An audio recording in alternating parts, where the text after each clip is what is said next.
Jesus drove to Jerusalem in a shiny new 33 Cadillac.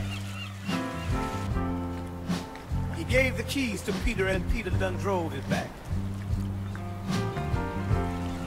On that road to Nazareth, Peter stopped off for a bite. No kosher delicatessens. But Peter said, man, that's all right.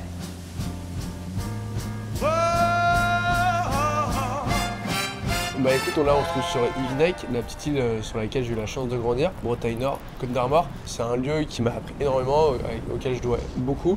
Et je pense que si j'en suis là aujourd'hui, bah voilà, Yvinec, on est pour beaucoup de choses. Et dès que je peux, dès que j'ai du temps, je reviens ici me ressourcer.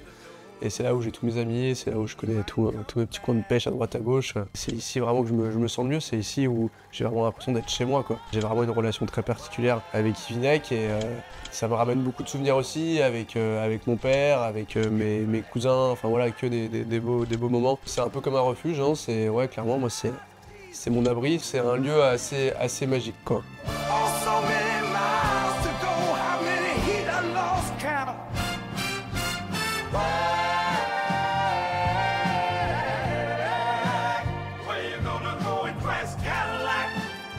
Moi, il y a des gens que j'aime beaucoup et qui ont des parcours de vie qui me plaisent. Tu vois, bah, forcément, mon père, à travers tout ce qu'il a pu vivre comme histoire. Je pense à Nicolas Vanier, que j'ai eu la chance de côtoyer. Je pense à Mike Horn. Je pense à d'autres explorateurs comme Amundsen. C'est des gens qui osent, en fait. C'est des gens, tu vois, voilà, qui franchissent le pas, qui n'ont pas peur. Et moi, c'est ça qui me plaît.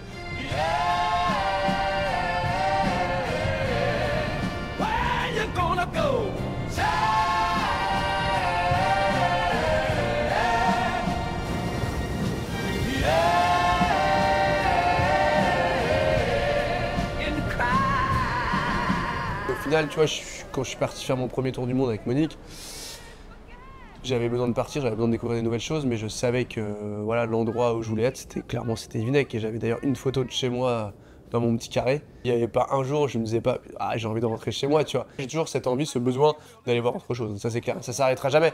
Mais voilà, je sais que quand je dois poser mes affaires, c'est ici que ça se passe, quoi. Quand je suis en mer, voilà, tu pars tout seul. Et moi, ce que j'aime, c'est ramener des choses, pouvoir en parler ou le poser sur du papier et en sortir un bouquin. Et je trouve ça top, tu vois, de donner envie, de montrer que, tu vois, qu'il y a encore plein de belles choses à faire. Et je compte bien y participer et j'espère que mes enfants le feront aussi. En tout cas, c'est l'éducation que j'essaye de leur donner, quoi. Vous avez fait bonne route ?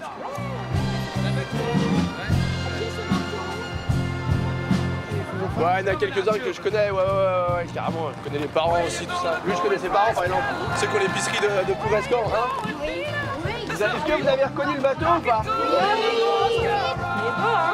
est beau, hein?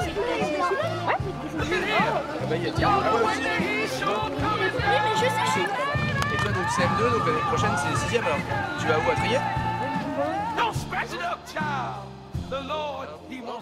Ouais. Alors c'est lequel le premier groupe qui va sur le bateau? C'est vous? Ok. Bon, ça vaut pour tout le monde parce qu'après vous irez sur le bateau. Mais juste quelques petites consignes pour faire attention. Vous entendez pas? Faut qu'elle parle plus fort, non? Ouais, ok, ouais, faut parler plus Vous fort. préférez que ce soit Guilin qui dise? Super. Alors Alice va me souffler ce qu'il faut dire parce que je sais pas de quoi elle voulait parler. Il faut surtout pas casser le bateau de Grec avant qu'il parte en course, sinon il va couler. C'est ça. Ah ouais, même voilà. si vous êtes léger, même si le bateau il est grand, il est beau, il est tout ce qu'on veut, il est très fragile. Ok? Donc c'est-à-dire qu'il faut pas sauter dessus. Ok? Donc quand on monte dessus, on y va doucement. Quand on descend ensuite dans le cockpit, la partie basse, pareil, on saute pas comme ça. On y va tranquille, quoi. De toute façon, on va pas loin, on va juste traverser l'Atlantique jusqu'aux États-Unis. Et on revient. Ça vous va comme ça ou pas? Ouais. Bon bah nickel alors. Allez, go alors. Il est énorme ton bateau, C'est balèze, hein? Ouais.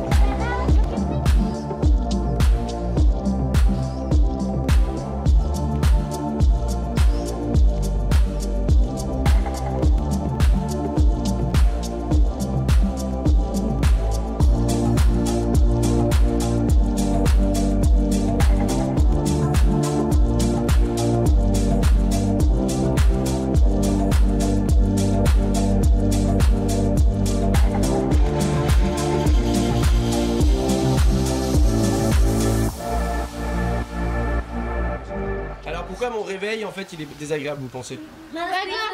Ah, alors levez la main, ça va être plus simple. Ah, pourquoi il est désagréable? Ouais, vas-y. Gamin. Il sonne fort, exactement. Et pourquoi mon réveil il sonne fort? Pour se réveiller. Ouais, exactement, parce qu'il y a des moments... Comme ça, pour bien se réveiller. C'est ça, pour être sûr que je me réveille. Parce que, vous savez, sur un bateau, on dort pas longtemps. On fait ce qu'on appelle des quarts. Tu vas dormir 20 minutes, 25 minutes maximum. Mais après, tu peux enchaîner quand même ces siestes. Et il y a des moments, quand t'as pas dormi depuis très longtemps, bah t'es très fatigué. Et du coup, si t'as pas un gros réveil, tu vas rien entendre. Donc vous êtes prêts pour vos oreilles? Oui. Attention, ça fait du bruit, hein, je vous préviens. Ça va. Ça va, ouais? Ça va maintenant?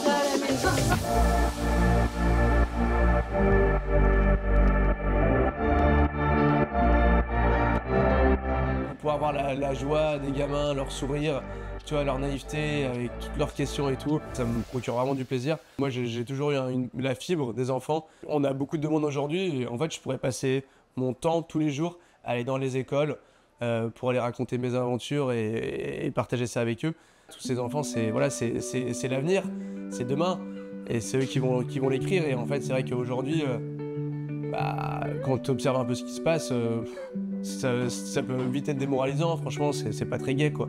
Et moi, ce que j'aime, c'est quand je discute avec des enfants, c'est de montrer qu'il y a aussi plein de belles choses qui restent sur cette terre et plein de belles choses à voir, quoi. D'avoir pu partager ce petit moment avec eux, j'ai trouvé ça vraiment sympa. Et ouais, moi je prends vraiment du plaisir à faire ça, quoi.